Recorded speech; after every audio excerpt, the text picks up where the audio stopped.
Are 61, the nays are 36. The bill, as amended, has passed. Most other networks will tell you the Senate's passage of the bill protecting same-sex marriage is some landmark moment for American progress, blah, blah, blah. Congress hasn't been doing much lately except trying to win Twitter fights amongst themselves and their staffers. It's the reason that their approval rating is well below freezing. Let's start at the beginning, literally, of our country. 3 branches of government, co-equal branches. The legislative branch makes the laws. They are directly elected by the citizens and therefore the most accountable. The executive branch enforces them. The judiciary branch is supposed to interpret them. They are appointed for life and thus insulated from the general public. For the last few decades, Congress decided they didn't need to vote on controversial things like abortion or gay marriage. They would just leave it to the Supreme Court to go with what an ever-changing society demanded.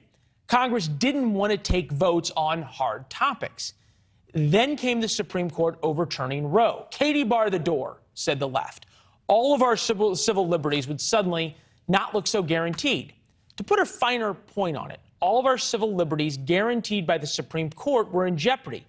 The court can overturn them, any of them, namely gay marriage, sodomy laws, making those legal again, even the right to contraception among heterosexual couples.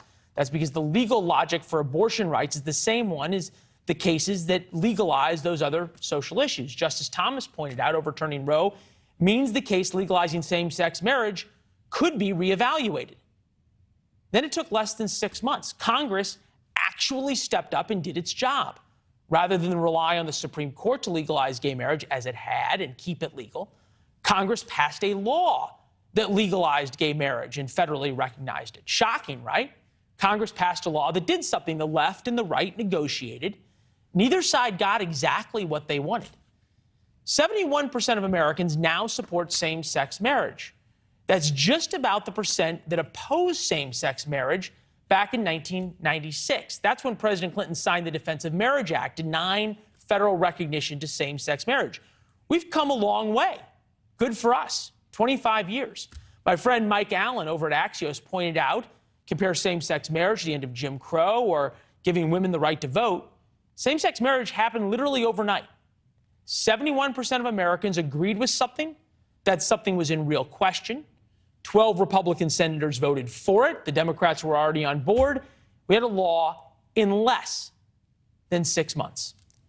Now, the changing of American society, namely the legalizing of same-sex marriages, came from our representatives, came from Congress, rather than 9 unaccountable justices in black robes. It is almost, dare I say, like things in Washington worked this week. And it's only Wednesday. Thanks for watching. Go to newsnationnow.com to find NewsNation on your television provider. And don't forget to subscribe. Click the red button to get more of NewsNation's fact-driven, unbiased coverage.